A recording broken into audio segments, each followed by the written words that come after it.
تو مطلب یہ کہ اللہ رب العالمین کو ہماری ضرورت نہیں ہے بلکہ ہمیں ضرورت ہے.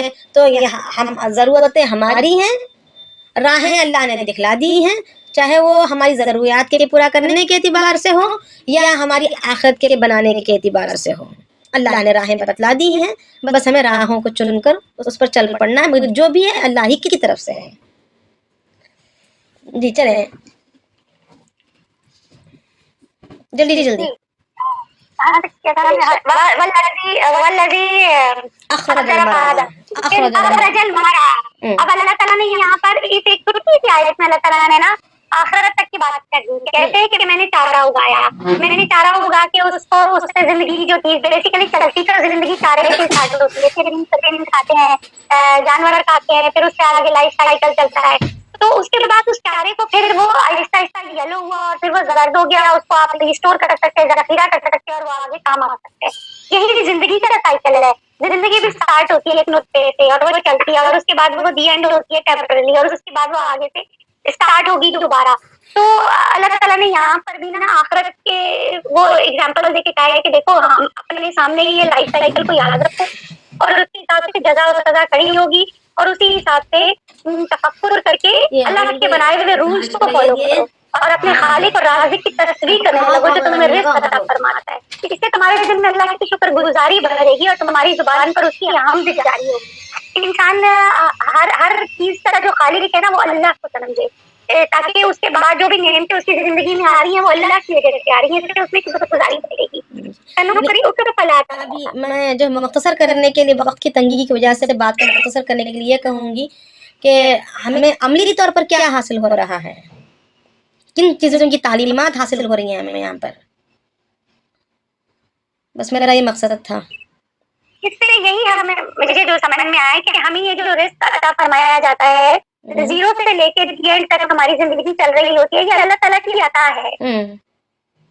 اس میں ہم جو بھی زور لگاتے ہیں زندگی بھر اپنی ایجوکیشن اپنے ریسورسز لگا کے اور ہم یہ سمجھتے ہیں ہماری محنت کا پھل ہے. تو میرا یہ ذاتی خیال یہ ہے کہ یہ جو بھی ہے بہت سارے لوگ ہیں جن کے پاس بہت ہائر ایجوکیشن ہے بٹ ان کے پاس لائف میں کچھ نہیں ہے, مطلب اچیومنٹس نہیں ہے, اور بہت سارے لوگ ہیں جو کہ پڑھے لکھے بھی نہیں ہیں مگر ان کے پاس اتنا کچھ ہے اللہ کے فضل سے. تو وہ ساری جو چیزیں ہیں ان سب کا منبع اور خالق جو ہے وہ اللہ تعالیٰ کی ذات ہے, وہی دینے والا ہے. تو ہمیں ہر چیز کے لیے اس کا شکر کرنا ہے اور اس سے پھر اس کے اوپر غور و فکر کرنا ہے کہ یہ چیزیں ہمارے تک کیسے پہنچی اور اس کا خالق کون ہے, اور ہمیں ہر وقت اس کی تسبیح اور ذکر کرنا ہے ہر چیز میں, ہر لائف میں, ہر ڈیسیژن میں, ہر میٹر میں. ٹھیک ہے. اور آگے تو یہ بھی کہیں کہ قد افلح من تزکا, اصل بات تو یہ چاہا جا رہا ہے کہ وہ آگے جا کے آگے رہی ہے کہ قد افلح من, یہاں پہ یہ ساری پراپرٹیز بتا کے اللہ تعالیٰ آخر میں کہہ رہے ہیں کہ قد افلح من تزکا. جو یہ ساری چیزیں کرے گا نا, جو پیچھے جو اللہ تعالیٰ نے بتایا ہے کہ یہ جو مجھے یاد رکھے گا اور میرے اعمال پہ میری تسبیح کرے گا اور اس پہ وہ, اور اس کے بعد وہ اپنا تزکیہ کرے گا. تزکیہ کیسے کرے گا؟ تزکیہ کرے گا اپنے نفس کا کرے گا, اپنے اخلاق کا کرے گا, اپنے ہر عمل کا کرے گا. تزکیہ دن میں آپ 50 دفعہ کر سکتے ہیں. For example if you are living in a joint family of course تو استحصال تو ہوتا ہی ہے. اب یہ تو ہم نہیں کہہ سکتے کہ استحصال نہیں ہوتا کسی کا, لیکن اس کا مطلب یہ نہیں ہے کہ ہم لوگ کے بدلہ لینے کھڑے ہو جائیں یا آپ اپنے میاں کے ساتھ رہ رہے ہیں, ماں باپ کے ساتھ رہ رہے ہیں تو کہیں نہ کہیں نرمی گرمی ہو جاتی ہے. تو اس میں ہمیں اپنا تزکیہ کرنا ہے. اللہ ہمارے اعمال دیکھ رہا ہے, اس نے کیا کیا وہ اس کا عمل ہے, یہ ہم نے کیا کرنا ہے وہ ہمارا عمل ہے. اسی طرح ہم نے کہیں پہ شاپنگ کرنی ہے, ہمیں کس جگہ پہ جا کے ایک اسٹینڈ لینا ہے کہ this is enough, not more than this is luxury and this is ضرورت. ہمیں یہاں پہ روک جانا ہے, اس سے زیادہ کا ہمیں حساب دینا ہے. تو اگر کثیر ہے تو اس کو کہیں اللہ کے لیے لگا دیں, اس اماؤنٹ کو یا ان وسائل کو اللہ پہ خرچ کر دیں, وہ آپ کے لیے سیو ہو جائیں گے آخرت کے لیے, دنیا میں بھی اس کی برکتیں آئیں گی. تو یہ جو زکات ہوتی ہے یہ ہم ہر میٹر میں کر سکتے ہیں, جہاں تک مجھے سمجھ میں نہیں. اور اس کے علاوہ اپنی ذاتی, اب یہ تو چلے دوسروں کو لے کر ہو گیا, اخلاق جیسے اخلاق کو کہا جائے یا ایکسپنسز کہا جائے, اخراجات کہا جائے, معاملات کہا جائے, اس میں دوسروں کے ساتھ معاملے ہوتے ہیں نا, سامنے والے کے ساتھ ہوتی ہے. پھر اور 24 گھنٹے جو انسان اپنی زکات جو کرنی ہے, اپنے نفس کی قربانی جو دینی ہے, وہ یہ کہ جیسے اب ہمارے ذمے جو ہے گھر کے کام بھی ہیں اور جو اولاد کی تربیت بھی ہے، شوہر کے حقوق کا ادا کرنا بھی ہے، ان کو وقت دینا بھی ہے، اور اپنی جان کا جو ہے حق بھی، اپنی خود ذات کا بھی حق ادا کرنا ہے، یعنی اپنے لیے آرام بھی پانا ہے۔ تو ہم جو ہے اگر کسی وقت اگر ہمارا جی چاہ رہا ہے کہ اب میں سو جاؤں مثال کے طور پر، تو ہمیں یہ دیکھنا ہے کہ یہاں پر میرے سونے سے کسی کی کوئی چیز متاثر تو نہیں ہوتی، کسی کے حقوق متاثر تو نہیں ہو رہے، میری کوئی ذمہ داریاں متاثر تو نہیں ہوتی، آیا یہ وقت سونے کے لیے مناسب ہے یا نہیں ہے؟ اگر مناسب ہے اور کسی کوئی چیز متاثر نہیں ہوتی ہے تو ٹھیک ہے، ہم نے اپنا حق ادا کرنے کے لیے سو لیا، اور اس کا حساب بھی لگا لیں کہ میں نے اپنے آج کے دن کے 7 یا 8 گھنٹے سے سو چکے ہیں، تو ٹھیک ہے، تو اب اور مزید اب نفس چاہ رہا ہے سونے کو تو سو جائیں گے، نہیں یہ بات نہیں ہے، نفس چاہ رہا ہے کھانے کو تو کھا لیں گے، نہیں یہ بات نہیں ہے، وہاں پر اپنے آپ کو روک لینا ہے۔ آج ہمارا جی چاہ رہا ہے کہ میں آج پانی پوری کھا لوں، تو اب یہ دیکھنا ہے کہ میرے آج کے ضروری کام کیا رہ گئے ہیں، شوہر کے حقوق کے لائن سے، گھر کے معاملات، گھر کے کام کاج کے لائن سے، اپنی ذاتی عبادت کے لائن سے کیا کام رہ گئے ہیں، اور میرے یہ پانی پوری کے بنانے میں یا اس کے کھانے میں جو وقت خرچ ہو رہا ہے یہ کس قدر اہمیت رکھتا ہے۔ یعنی اپنے نفس کے ہر تقاضے کا حساب لینا شروع کر دیں، تب جا کر پھر ہمارا نفس مرنا شروع ہو جائے گا۔ نفس کی سب سے بڑی غذا کیا ہوتی ہے؟ کھانا ہے، کھانا ہے، سمجھ میں آ رہا ہے نا؟ اللہ کے نبی صلی اللہ علیہ وسلم نے کہا تھا روزے رکھ کے نفس کو قابو میں کریں، اور روایتوں میں آتا ہے اللہ کے نبی علیہ السلام اللہ کے رسول نے فرمایا کہ اللہ تعالیٰ نے ہمارے نفس کو 1000 سال تک کس کی سزا دی؟ آگ میں جلایا۔ پھر اس کے بعد نکال کر پوچھا کہ تو کون ہے، یا میں کون ہوں؟ تو اس نے کہا تو ہے، میں ہوں۔ پھر اللہ رب العالمین نے اس کو 1000 سال تک برف کا عذاب دیا، ٹھنڈی میں ٹٹرتے ہوئے، یعنی مائنس بہت ہی زیادہ ڈگری میں اس کو رکھا، ٹٹرنے والی جہنم کی سردی، جہنم میں سردی والا عذاب بھی ہے، برف والا عذاب بھی ہے، آگ والا عذاب بھی ہے۔ تو اللہ رب العالمین نے اسے برف والا عذاب دیا 1000 سال تک۔ پھر نکال کر پوچھا کہ میں کون ہوں؟ تو اس نے کہا کہ تو ہے اور میں ہوں۔ پھر اللہ رب العالمین نے اس کو 1000 سال تک بھوکا رکھا۔ پھر اس سے پوچھا کہ میں کون ہوں؟ تو اس نے کہا کہ تو اللہ ہے اور میں تیرا بندہ ہوں۔ روایتوں میں آتا ہے کہ شیطان جو ہے انسان کے خون کے رگوں میں دوڑتا ہے، تو اس کو جو ہے بھوک سے روکو۔ تو اصل میں جو ہے ہم ایک تو پیٹ کی بھوک کو بقدر ضرورت پورا کرنا ہے، اور نفس کی بھوک کو تو پورا ہی مارنا ہے، پورا مارنا ہے۔ نفس کی بھوک کو ہم پورا نہیں کریں گے تب جا کر پھر نفس قابو میں آئے گا۔ یہ ایک بگڑے ہوئے اونٹ کی طرح ہے یا بگڑے ہوئے جانور کی طرح ہے۔ بگڑے ہوئے اونٹ کے بارے میں آتا ہے نا کہ اونٹ کا بگڑنا بڑا مشہور ہے، اب اس کی کہانی میں نہیں شروع کروں گی یہاں پر، ہم آگے دیکھتے ہیں۔ بھوک کے لیے کتنے سال رکھا تھا؟ وہ بھی 1000 سال، ہاں وہ بھی 1000 سال رکھا تھا۔ تو یعنی مراد یہ کہ وہ تو مستقل ایک نفس کی ایک روایت میں آتا ہے کہ مطلب اللہ تعالیٰ نے ویسے عذاب کے لیے 1000 سال کی ضرورت نہیں، تھوڑی دیر بھی عذاب کافی ہو جاتا ہے نا، مگر ایک امت کی تعلیم کے لیے یہ بتلایا گیا کہ اس کا خاتمہ یا اس کا مقابلہ یا اس کو اپنے قابو میں کرنے کا جو اصل گر ہے وہ بھوک کو مارنا۔ اور انسان نفس کی بھوک کیا ہے؟ خواہشات کا پورا کرنا۔ کھانے کو بول رہا ہے کھا رہے ہیں، پہننے کو بول رہا ہے پہن رہے ہیں، بولنے کو بول رہا ہے بول رہے ہیں۔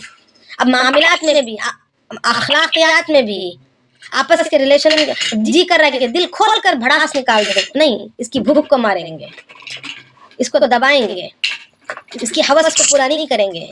جی کہہ رہا ہے کہ میں بھی خوب جو ہے عمدہ سے عمدہ لباس پہن کر میں بھی جو بھی محفل سج رہی ہے، کوئی محفل سج رہی ہے تو اس میں جاؤں تاکہ ہر کسی کی نگاہیں مجھ پر جمیں۔ میں ہر بار کے کپڑوں کو دوبارہ نہیں پہنوں گی، پچھلے بار کے کپڑوں کو، لباسوں کو میں نہیں پہنوں گی، پچھلے بار کے زیورات کو میں نہیں پہنوں گی۔ یہ کیا ہے؟ یہ تو فضول ہے، یہ تو دکھلاوا ہے، ریا ہے۔ تو اس کو مارنا ہے۔ نفس کہہ رہا ہے کہ لوگ ذلیل نگاہ سے دیکھیں گے، کوئی بات نہیں، عزت دینے والی ذات اللہ کی ہے۔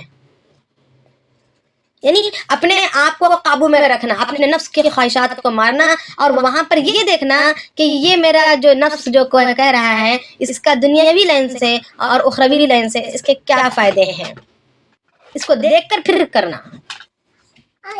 آگے دیکھیں، وذکر اسم ربی فصلی، پھر کہا جا رہا ہے کہ تم اس کے بعد نمازیں اور تمہارے یہ ذکر اذکار اور نمازیں پڑھیں۔ اب آگے اللہ رب العالمین فرما رہے ہیں بل تؤثرون الحیات الدنیا، بلکہ تم نے کیا کیا ہے، تؤثرون الحیات الدنیا، دنیا کی زندگی کو ترجیح دے دیا ہو، پریفر کس کو کیا ہے، مگر تم لوگوں نے دنیا کی زندگی کو پریفر کیا ہے۔ والآخرۃ خیر وابقا، جبکہ آخرت زیادہ بہتر اور باقی رہنے والی ہے۔ ہاں، یعنی دنیاوی زندگی جس کو ہم نے ترجیح دی ہے، پریفر کیا ہے یا چنا ہے، وہ باقی رہنے والی بھی نہیں ہے اور بہتر بھی نہیں ہے، بالکل گھٹیا ہے۔ اور باقی رہنے والی چیز آخرت کی ہے اور وہ زیادہ بہتر ہے اور ہمیشہ ہمیشہ باقی رہنے والی ہے۔ ان ھذا لفی الصحف الاولی، اب آگے اللہ تعالیٰ فرما رہے کہ یہ دنیاوی زندگی کا فنا ہونا، اس کا بہتر نہ ہونا، اور انسان کا پھر بھی اسی کو چننا، اسی کو پریفر کرنا، اور آخرت کی زندگی کا ہمیشہ کا رہنا اور زیادہ بہتر کا ہونا، یہ صرف قرآن کی تعلیمات نہیں ہے بلکہ پچھلی کتابوں میں بھی، پچھلے صحیفوں میں بھی اس کو بتایا گیا ہے، یعنی یہ کوئی نئی بات نہیں ہے۔ دنیاوی زندگی کی برائی، اس کی فنانیت اور اس کا شر، اس کا بہتر نہ ہونا، یہ پہلے بھی بیان ہو چکا ہے، اس کے باوجود لوگ اس کو چنتے ہیں۔ آخرت کی زندگی کا ہمیشہ کا ہونا اور وہ دنیا کی زندگی سے بہت زیادہ، کئی گنے زیادہ بہتر کا ہونا، یہ بھی پہلے زمانے سے، آدم علیہ السلام سے لے کر رہتی دنیا آج تک کی دنیا تک کے لیے کتابوں میں لکھا ہوا ہے، صحیفوں میں آیا ہوا ہے، انبیاؤں کے ذریعے سے سمجھایا ہوا ہے، مگر پھر بھی لوگ جو ہے چنتے ہیں۔ جیسے فرماتے ہیں کہ کہا جاتا ہے، روایتوں میں آتا ہے کہ حضرت ابراہیم اور موسیٰ علیہ السلام کے صحیفوں میں بھی یہی مضمون تھا۔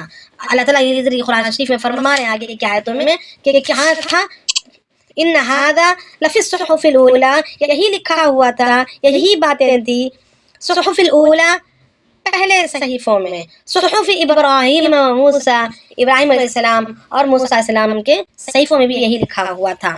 حضرت ابو ذر غفاری رضی اللہ عنہ روایت کرتے ہیں کہ نبی کریم صلی اللہ علیہ وسلم سے دریافت کیا گیا کہ ابراہیم علیہ السلام کے صحیفے کیسے تھے اور کیا تھے، تو آپ صلی اللہ علیہ وسلم نے فرمایا کہ ان کے صحیفوں میں ساری عبرت کی باتیں لکھی ہوئی تھی۔ ان میں سے ایک مثال یہ تھا کہ مثال میں یہ کہا گیا تھا، عبرت کی باتوں میں ایک بات یہ لکھی گئی تھی کہ ظالم بادشاہ کو مخاطب کر کے اللہ پاک فرما رہے تھے کہ اس کے ابراہیم علیہ السلام کے صحیفوں میں، ابراہیم علیہ السلام کو کتاب نہیں دی گئی تھی، ہے نا، پتہ ہے نا، ابراہیم علیہ السلام کو صحیفے دیے گئے تھے اور کتابیں صرف 4 انبیاؤں کو دی گئی، 4 نبیوں کو دی گئی۔ کون کون تھے وہ، پتہ ہے نا؟ جی، داؤد علیہ السلام، ہاں، عیسیٰ علیہ السلام، موسیٰ علیہ السلام اور آپ صلی اللہ علیہ وسلم۔ جی ہاں جی، تو ابراہیم علیہ السلام کو صحیفے دیے گئے تھے، تو صحیفے میں کیا تھا، بادشاہ سے، ظالم بادشاہ کو مخاطب کر کے اللہ تعالیٰ نے فرمایا تھا کہ آئے لوگوں پر مسلط ہو جانے والے مغرور مبتلا، میں نے تجھے حکومت اس لیے نہیں دی تھی کہ دنیا کے مال پر مال جمع کرتا جائے، میں نے تو تجھے حکومت اس لیے سونپا تھا، یعنی پاور، اقتدار اس لیے دیا تھا کہ تو مظلوم کی بد دعا کو مجھ تک پہنچنے نہ دے، یعنی اگر کوئی بھی مظلوم تیرے سامنے آئے تو اس کا معاملہ تو سلجھا دے، اس کے معاملے کو تو دیکھ لے، یہ نہیں کہ تم مال پر مال جمع کرتے ہوئے ظلم کے ساتھ معاملے کرتے ہوئے بیٹھے رہے، بلکہ مظلوم کی، یعنی جس پر ظلم ہو رہا ہے اس کی بد دعا کو مجھ تک پہنچنے نہ دے، کیونکہ میرا قانون یہ ہے کہ میں مظلوم کی دعا کو رد نہیں کرتا، اگرچہ وہ کافر کی زبان سے نکلی ہوئی کیوں نہ ہو، یعنی اگر کسی پر ظلم کیا جا رہا ہے اور وہ کافر ہی کیوں نہ ہو، اگر ناحق ظلم ہو رہا ہے اور وہ کافر بھی اپنی زبان سے اگر اللہ سے فرمائش کرے گا یا بد دعا کرے گا تو اللہ پاک اس کو ضرور سنیں گے۔ اللہ پاک کے پاس مظلوم کی دعا کا بڑا اثر ہے. تو اللہ تعالیٰ وہی فرما رہے ہیں ابراہیم السلام کے صحیفوں میں. اور عام لوگوں کو خطاب کر کے اللہ پاک فرما رہے ہیں ابراہیم السلام کے صحیفوں میں کہ عقل مند آدمی کا کام یہ ہے کہ اپنے اوقات کے 3 حصے کر لیے جائیں. یہ ہمارے لیے بھی کام کی بات ہے کہ عقل مند آدمی بیوقوف کے لیے نہیں بلکہ عقل مند آدمی کا کام یہ ہے کہ کیریکٹر عقل مند آدمی کا یہ ہے کہ اپنے اوقات کے 3 حصے کریں. ایک حصہ اپنے رب کی عبادت اور اس سے دعاؤں کے لیے، اس سے مناجات کے لیے ہو، اس سے باتیں کرنے کے لیے ہو. دوسرا حصہ اپنے اعمال کا محاسبے کے لیے ہو، یعنی میں جو کھا رہی ہوں یہ ضرورت کے مطابق ہے یا ضرورت سے زائد ہے، یہ کھانے کی قسم ضرورت کو پورا کرنے کے لیے یا فضولیات میں آ رہا ہے. میرا یہ جو پہننا یہ ضرورت میں ہے یا خواہش کے لیے ہے، یہ میرا گھومنا ضرورت کے لیے ہے یا خواہش کے لیے. یعنی ہر چیز، ہر عمل کا، ہماری ہر حرکت کا حساب لینے کے لیے ایک وقت مقرر کیا جائے. یعنی 24 گھنٹے میں سے یہاں پر ابراہیم علیہ السلام کی امت کے لیے یہ تعلیم دی گئی کہ 3 حصوں میں 24 گھنٹوں کو بانٹ دیا جائے اور ایک حصہ عبادت کے لیے رکھ دیا جائے اور ایک حصہ اپنے اعمال کے حساب کے لیے رکھ دیا جائے اور ایک حصہ اللہ تعالیٰ کی قدرت اور بڑائی اور اس کی کاریگری پر غور کرنے کے لیے رکھ دیا جائے. سمجھ میں آ رہا ہے؟ اور یعنی سیکنڈ پوائنٹ سے ریپیٹ کیجیے گا پلیز. ایک حصہ اپنے رب کی بات کے لیے اور دوسرا حصہ اپنے اعمال کا محاسبہ، یعنی اپنی ہر حرکت کا حساب اور اللہ تعالیٰ کی بڑائی، اس کی قدرت، اس کی کاریگری پر غور کرنے کے لیے. دوسرے حصے میں ساری چیزیں آئیں گی، اپنے خود کا حساب آ جائے گا، اپنی ہر حرکت کا، اور اللہ تعالیٰ کی قدرت اور بڑائی پر غور کرنا آ جائے گا. اور تیسرا حصہ اپنی ضروریات، اپنی معاش کی فکر، روزی کا کمانا، اپنی ضروریات کو پورا کرنا، اپنا کھانا پینا، وہ تیسرے حصے میں. مطلب اگر 24 گھنٹوں کو اگر 3 حصوں میں بانٹ دیے جائیں، اب ہم ہمارا حال دیکھیں، ہماری زندگی کی کیا ہے. 24 گھنٹوں میں سے کتنا حصہ ہم اللہ کے دین کے خاطر، اس میں سے ایک چیز کے لیے بھی نکال رہے ہوں؟ نہیں، یہ حضرت ابراہیم علیہ السلام. اچھا، تو ہمارے لیے ضروری نہیں ہے. چلے تو فرمایا کہ عقل مند آدمی پر لازم ہے کہ اپنے زمانے کے حالات سے واقف رہے اور اپنے مقصود کام میں لگا رہے، اپنی زبان کی حفاظت کرے. اور جو شخص اپنے کلام کو اپنا عمل سمجھ لے گا، جو شخص اپنے کلام کو اپنا عمل سمجھ لے گا، اس کا کلام بہت کم صرف اور ضروری کاموں میں رہ جائے گا. آ رہے سمجھ میں کہ جو شخص اپنے کلام کو اپنا عمل سمجھ لے، جیسے ہم صدقہ کرتے ہیں تو یہ ہم اپنا نیکی کا عمل سمجھ کر نیت کر کے صدقہ کرتے ہیں، ہے یعنی کسی کو کچھ دے رہے ہیں تو نیکی کی نیت سے عمل، یہ ہمارے آخرت میں کام آئے گا. ایک رہتا ہے کہ ثواب مل دے گا، مدد کرنا ہے.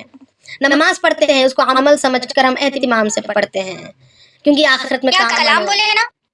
ہاں ہاں ہاں یہاں پر ابھی کلام بولے نا. جی میں آ رہی ہوں وہیں پر آ رہی ہوں. ہم کیا کرتے ہیں، ہمارے ہر ذکر و اذکار کو عمل سمجھتے ہوئے، یہ عمل ہے ہمارا، عمل سمجھتے ہوئے اس کو ایک اہتمام سے کرتے ہیں. ذکر قرآن شریف کی تلاوت یہ عمل ہے ہمارا، نیک عمل ہے، تو اس کو ہم اہتمام سے کرتے ہیں کہ آخرت میں کام آئے گا. ذکر آخرت میں کام آئے گا، صدقہ خیرات آخرت میں کام آئے گا. حج بڑے اہتمام سے کرتے ہیں، کوئی اس میں گڑبڑ نہ ہونے پائے، کوئی اونچ نیچ نہ ہونے پائے، کوئی غلطی نہ ہونے پائے، کیونکہ ایک عمل ہے اور اس سے ہماری نجات بنے گی، ہمارے لیے ثواب کا ذریعہ بنے گا. اسی طریقے سے اگر انسان اپنی زبان سے نکلنے والے کلمات، اپنے زبان سے بولے جانے والی باتوں کو بھی اگر عمل سمجھنے لگ جائے گا تو پھر اس کی باتیں کم ہو جائیں گی. عمل سمجھ کر بولنے لگو، ظاہری بات ہے عمل ہی تو ہے وہ، مگر ہم نے اس پہلو میں غور نہیں کیا. اس طریقے پر کبھی ہم نے غور نہیں کیا کہ اگر ہم کسی سے ملاقات کر رہے ہیں، ہم نے کہا السلام علیکم، وعلیکم السلام، کیسے ہیں؟ اب یہ کیسے ہیں، خیریت سے ہیں، کبھی ہم نے سوچا کہ یہ ہمارا عمل ہے، یہ ہماری آخرت میں کام آنے والا ہے؟ نہیں ہمارے ذہن میں آئی. تو اگر ہم اس بات کو ذہن میں رکھیں گے کہ جو بھی میری زبان سے نکل رہا ہے یہ میرے لیے عمل ہے، یہ میرے آخرت کا سودا ہے، چاہے وہ نجات کا سبب بن رہا ہو یا وہ عذاب کا سبب بن رہا ہو، مگر یہ میرا آخرت کا سودا تیار ہو رہا ہے. میری زبان کا ہلنا، میری آخرت کے سودے میں ہل رہی ہے. اگر اس پر اگر ٹریکر لگا لیں گے نا، اس کو اگر اس طریقے پر اگر ہم سوچنے لگ جائیں گے تو ہمارا بول محدود ہو جائے گا اور ہمارے بول سدھر بھی جائیں گے، ہے یا نہیں؟ تو یہ کہا گیا ہے. حضرت ابو ذر رضی اللہ عنہ فرماتے ہیں کہ پھر میں نے عرض کیا کہ صحیفے صحف موسیٰ میں کیا ہے؟ صحف موسیٰ میں کیا تھا؟ آپ صلی اللہ علیہ وسلم نے فرمایا کہ ان میں سب عبرت کی باتیں تھیں. ان میں سے چند کلمات یہ ہیں، اللہ تعالیٰ اس میں فرما رہے تھے، کس کے؟ موسیٰ علیہ السلام کے صحیفوں میں، کہ مجھے تعجب ہے اس شخص پر جس کو مرنے کا یقین ہو پھر بھی وہ خوش رہتا ہو. اللہ تعالیٰ کہہ رہے ہیں، کیا کہہ رہے ہیں موسیٰ علیہ السلام کے صحیفوں میں؟ کہ مجھے تعجب ہے اس شخص پر جس کو مرنے کا تو یقین ہے مگر پھر بھی وہ خوش رہتا ہے. مجھے تعجب ہے اس شخص پر جس کو تقدیر پر ایمان ہے مگر پھر بھی وہ عاجز اور غمگین ہوتا ہے. مجھے تعجب ہے اس شخص پر جو دنیا اور اس کے انقلابات کو، یعنی تبدیلیوں کو، لوگوں کے عروج و نزول کو دیکھتا ہے پھر بھی اطمینان سے بیٹھتا ہے، یعنی آخرت کی تیاری کی طرف لپکتا نہیں. مجھے تعجب ہے اس شخص پر جس کو آخرت کے حساب پر یقین ہے پھر بھی وہ عمل چھوڑ بیٹھتا ہے. اور ابو ذر رضی اللہ عنہ نے فرماتے ہیں کہ پھر میں نے سوال کیا کہ ان صحیفوں میں سے کوئی چیز آپ کے پاس آنے والی وحی میں بھی ہے؟ یعنی ان صحیفوں میں سے کچھ ریپیٹ ہو کر اللہ کے نبی کے صحیفوں میں آنے والی کوئی چیز ہے؟ تو ابو ذر رضی اللہ عنہ نے یہ آیتیں پڑھی، قد افلح من تزکا وذکر اسم ربہ فصلی سے لے کر آخر تک یہ آیتیں پڑھی تھی. یہ اللہ تعالیٰ کہہ رہے ہیں کیا چیز؟ تو ابھی آپ نے کہا نا کہ انسانوں کو پتا ہے کہ وہ مرنے والے پھر بھی تعجب ہے کہ وہ خوش ہے، تو یہ اللہ تعالیٰ کی ہاں جی اللہ تعالیٰ کہہ رہے ہیں موسیٰ علیہ السلام کے صحیفوں میں اس طریقے سے اللہ تعالیٰ نے لکھا ہے، اللہ تعالیٰ نے کہا ہے. یعنی مراد یہ کہ یعنی انسان کو آگاہ کیا جا رہا ہے کہ تمہاری حرکتیں ایسی ہیں اور ہمیں تعجب ہو رہا ہے، عقل ملنے کے باوجود، سمجھ ملنے کے باوجود.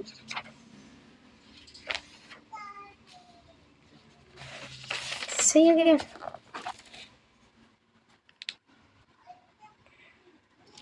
تو ہم آگے چلتے ہیں، ٹھیک ہے؟ آگے کی صورت دیکھتے ہیں. جی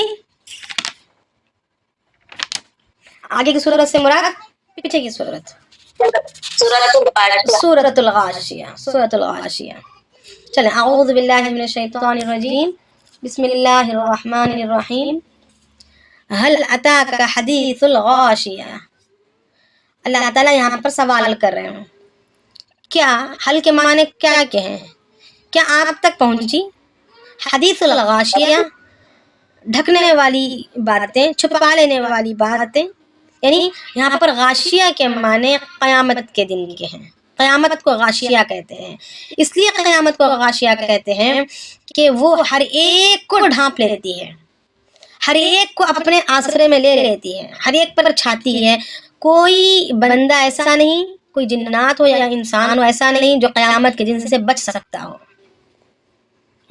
جتنی مخلوق، جتنی جنات اور انسان دنیا میں پیدا کیے گئے، شروع دن سے لے کر آخر دن تک سب پر یہ چھا جائے گی، سب پر آئے گی. تو اسی وجہ سے کہا جا رہا ہے حدیث الغاشیہ، یعنی چھپانے والی یا ڈھانکنے والے کے تعلق سے آپ کو کوئی بات پہنچی ہے. تو اللہ پاک فرما رہے ہیں وجوہ یومئذ خاشعہ. اب جی کوئی کچھ کہہ رہے ہیں؟ جی